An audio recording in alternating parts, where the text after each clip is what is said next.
काजल ठाकुर। मेरे साथ है Rakesh Sharma. We are going to discuss about NPS channel. So बिना टाइम वेस्ट किए चलते हैं, फिर लेट्स गो। मिलता है एम्प्लॉय और एम्प्लॉयर। एम्प्लॉयर गवर्नमेंट होता है और एम्प्लॉय हम खुद होते हैं। इसमें एग्जिट कंडीशन मैंने आपको भी बताया था कि हम प्रीमेच्योर और सुपर एनुअल। जब हम प्रीमेच्योर होते हैं तो हमारी कंडीशन क्या है, हम कभी भी हो सकते हैं प्रीमेच्योर। इसके लिए कोई कंपलसरी नहीं है कि आपकी इतनी साल सर्विस होना चाहिए। इसमें सिर्फ दो ही कंडीशन है। आप अभी कभी भी छोड़ के जाते हैं तो आपको 20-80% मतलब इसका टोटल का 20% आपको मिलेगा और 80% आपको रिमेनिंग आपको एन्युटी परचेज करना होगा, जिसे हम पेंशन प्लान बोलते हैं। सुपर एनुअल में वो 60-40 का। यहाँ पे एक और आपको मैं बताना चाहूँगा, जैसे कि अगर किसी सब्सक्राइबर की डेथ हो जाती है, अगर उसका 2 लाख, अगर उसको फैमिली पेंशन की उसकी सर्टिफिकेट वो नहीं आता है तो उसका अगर 2 लाख से कम अमाउंट है तो उसको पूरा अमाउंट मिल जाता है। और रेगुलर में क्या होगा, अगर वो प्रीमेच्योर होता है तो उसे 1 लाख से कम अमाउंट है वो पूरा उसे रिटर्न मिल जाएगा। जैसे 1 लाख क्रॉस होगा तो उस पर कंडीशन एप्लीकेबल होगा। सुपर एनुअल में 2 लाख है और प्रीमेच्योर में 1 लाख। उसके बाद ये फीचर्स हैं जो कि मैंने आपको बताया था। इसमें देखिए सबसे ज़्यादा अच्छा फीचर्स क्या है, अभी ये धीरे धीरे बहुत ज़्यादा डिजिटल होता जा रहा है। आप पहले क्या, अभी 1 अप्रैल 2019 से इसमें नया रूल सबसे अच्छा जो अभी तक का सबसे बेस्ट है कि आप अपना जो टियर 1 का पैसा है वो भी आप अपनी मर्जी से इन्वेस्ट कर सकते हैं। आप नोटिफिकेशन में देखेंगे, आप 1 अप्रैल 2019 का, वहाँ पे आपको सब कुछ समझ में आएगा। जिसका मेल आईडी और मोबाइल नंबर रजिस्टर्ड है, अगर मेल आईडी रजिस्टर्ड है तो जो भी सर्कुलर जारी होता है वो आपको मेल पर मिल जाता है। अगर नहीं भी मिलता है तो आप उस पर साइट पे जाके CRA की साइट पे जाके आप कोई भी नोटिफिकेशन निकाल सकते हैं। तो ये सबसे अच्छा क्या है कि पहले क्या होता था, हमारा एक स्टैंड बाई कंडीशन, जैसे कि हमने फॉर्म भरा और हमारा अकाउंट जब ओपन हुआ तो क्या हुआ, उसमें जो पैसा यूज हो रहा है वो गवर्नमेंट ने अपने हिसाब से उन्होंने जो कंडीशन फिक्स की वहाँ पे आपका पैसा इन्वेस्ट हो गया। लेकिन अभी 1 अप्रैल से हम इसमें क्या कर सकते हैं, जो आपके लिए सबसे ज़्यादा ध्यान देने वाली बात है कि इसको आप खुद अपना पैसा इन्वेस्ट कर सकते हैं। किस तरीके से करेंगे मैं आपको अभी समझाऊंगा। ये टियर 1 की जो आपके टाइप ऑफ अकाउंट्स, टियर 1 और टियर 2। टियर 2 में आप मिनिमम, आप अभी ये सिस्टम 1 नवंबर 2020 से अभी ये शुरू हुआ है, इसका भी नोटिफिकेशन आया था कि आप टियर 1 में भी आप पैसा इन्वेस्ट कर सकते हैं। अगर आपको लगता है कि टियर 2 के बारे में आपको नहीं जानकारी, कुछ भी नहीं है, तो आप नॉर्मल अपना इसमें टियर 1 में भी आप पैसा डाल सकते हैं नेट बैंकिंग, डेबिट कार्ड और क्रेडिट कार्ड के माध्यम से। इसमें मिनिमम आप 500 डाल सकते हैं और ईयरली जब आप जो ENPS खोलते हैं उनके लिए ईयरली मिनिमम 1000 रुपये उनको डालना होता है।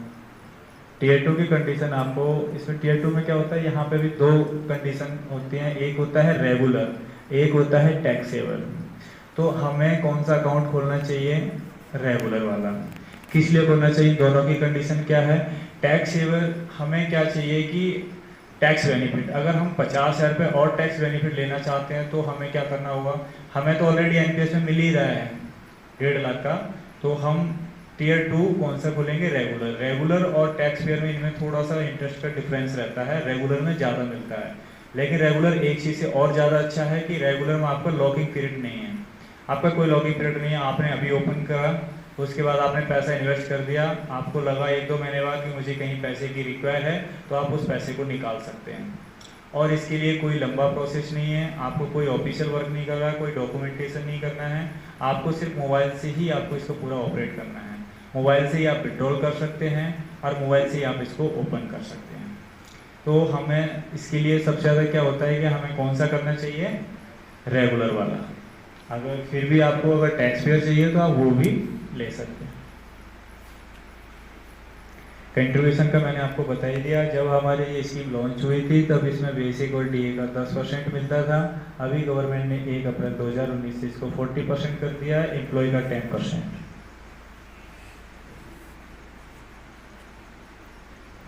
बेनिफिट्स जैसे मैंने अभी आपको बताया था, टैक्स के लिए अगर आप एडिशनल लेना है तो B1 में आपको 50,000 अलग से मिलता है जब आप टैक्स पेयर वाला अगर अकाउंट ओपन करते हैं। ये उनके लिए कंडीशन है जो GPF में भी आते हैं। अगर वो GPF में 1.5 लाख के अलावा फिर अगर वो NPS खोलते हैं तो उनको भी ये 50,000 रुपये का अलग से टैक्स बेनिफिट मिलेगा। तो कितना बच जाएगा टोटल? 2 लाख रुपए।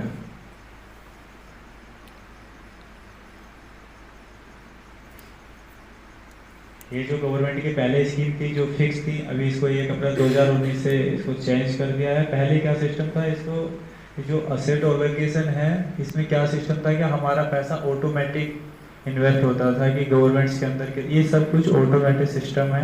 आपको सिर्फ स्कीम का नाम देना है, वो किस स्कीम में कितना जाना है वो अपने आप ही कैलकुलेट हो जाता है।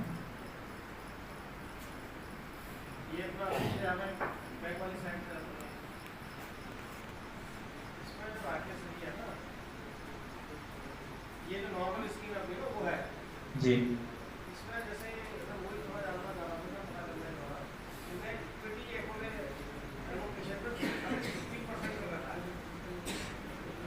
ये सर अपना एनपीएस का जो कट रहा है, अभी हमें ये समझ में आ रहा है टोटल गवर्नमेंट सिक्योरिटीज में जाता है ना, लेकिन ये तो जैसे दिखा रहे हैं कि स्लाइड में इसमें इक्विटी पे आपको 3% है ये सर एक बार बाद में ठीक है सर। ये जो आपका इन्वेस्ट करने का है, आपको सिलेक्शन किस तरीके से करना है, कौन कौन सी स्कीम है, ये आपके सिलेक्शन ऑफ पेंशन फंड, ये जो फंड है मतलब ये बैंक है और इनकी अंदर जो आपको स्कीम लेना है वो ये स्कीम होती है ई, जो अभी सर ने आपको समझाया था, इक्विटी, और सी कॉर्पोरेट बॉन्ड होता है, और ये गवर्नमेंट सिक्योरिटीज होता है। ये हमारे अभी जैसे हमने अगर अपनी स्कीम चेंज की तो आपको सिर्फ इतना याद रखना है कि हमें ई लेना है। इसमें आपको ऐसा कुछ नहीं सिलेक्ट करना कि मैं अपना 30% डालूँ इसके अंदर या 40% या फिर 60%। आप जैसे ही स्कीम लेंगे, आपने इक्विटी पे क्लिक किया, वो आपके एज के अकॉर्डिंग वो ऑटोमेटिक ये कलेक्ट को कर लेगा कि आपको इक्विटी में आपका पैसा कितना जाना है और कितना जाता है, वो मैं अभी आपको टेबल इस पे दिखाऊंगा। ठीक है, आपको सिर्फ इतना याद रखना है कि जो इक्विटी है वो हाई रिस्क होता है।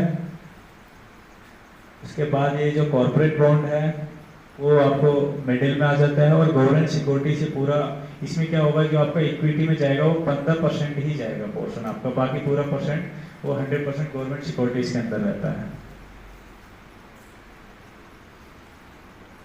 देखिए जो टेबल है जैसे कि एज के अकॉर्डिंग है, अगर आपकी एज जैसे जैसे आपकी एज बढ़ती जाएगी इसका 2% कम होता जाता है। इसमें देखिए जो स्कीम आपको सबसे ऊपर देखिए, आपको दिख रहा होगा LC 75, उस ये आ रहा है। उसके बाद जो LC 50 और LC 25, हम लोगों पे जो सेंट्रल गवर्नमेंट की जो कर्मचारी हैं उन पे जो एप्लीकेबल होता है वो LC 50 और LC 25। LC 50 का मतलब क्या है, एक समझाने के पर्पज से लिखा हुआ है कि आपका जो पैसा है, उन्होंने एक मिनिमम एज उठाया और मिनिमम एज का क्या बताया है कि आप 50% भी आप इसके अंदर इक्विटी के अंदर डाल सकते हैं। तो इन्होंने उसका नाम क्या दिया, जो अगर उसकी मिनिमम 35 ईयर्स एज है और उसे अगर इक्विटी में डालना है तो उसका ऑटोमेटिक 50% पैसा टोटल का इक्विटी के अंदर चला जाएगा।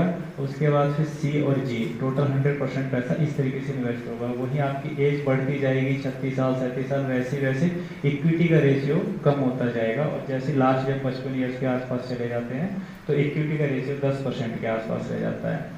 15% किसमें रहता है, ये जो LC 75 है, ये LC 75 GPF वालों के लिए, ये हम लोगों के लिए नहीं है, क्योंकि हमारे रिस्क का जो पोर्शन है वो सिर्फ 50% ही है मैक्सिमम।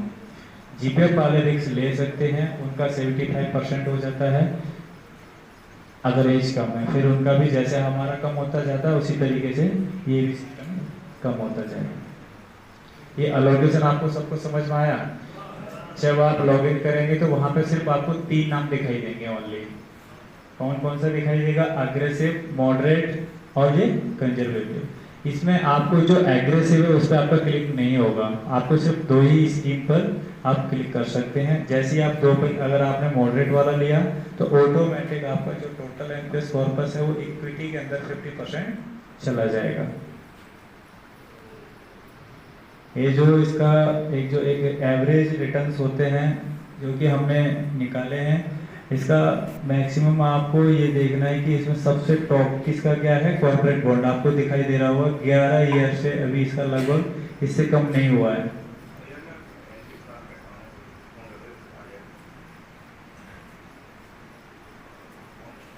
इसमें जो विड्रॉल की कंडीशन है आपको बताया था, इसके लिए मिनिमम 3 ईयर सर्विस चाहिए। इसका जो टोटल आप अपना सेल्फ कंट्रीब्यूशन का 25% ले सकते हैं। इसके लिए आपको पूरी सर्विस के दौरान 3 बार मिलेगा ये विड्रॉल, और मैक्सिमम आप 25% ले सकते हैं। रीजंस आपको इसमें शो कर रहे हैं, फोरम में भी शो कर देगा आप किस पर्पज से ये पैसा लेना चाह रहे हैं। ये बेनिफिट्स के बारे में मैंने अभी आपको बताया था, 20 और 80 का रेशियो। ये होते हैं हमारे एन्युटी प्लान। एन्युटी प्लान जैसे कि मैंने आपको बताया था, हमारा मान लो कि कोई सब्सक्राइबर 10 साल सर्विस होने पर अगर वो जाता है तो उसको किस तरीके से पेंशन दी जाएगी, मैं अभी पेंशन पर थोड़ा सा डिस्कस करूँगा। हमारे जो सर्विस प्रोवाइडर हैं वो भी प्रेजेंट में ये हैं जो नाम आपको दिखाई दे रहे हैं, इनसे आप ये पेंशन प्लान परचेज कर सकते हैं, जो आपको फोरम में शो करेंगे और आप ऑनलाइन भी देखेंगे तो यही आपको दिखाई देंगे। इनका नाम है सर्विस प्रोवाइडर।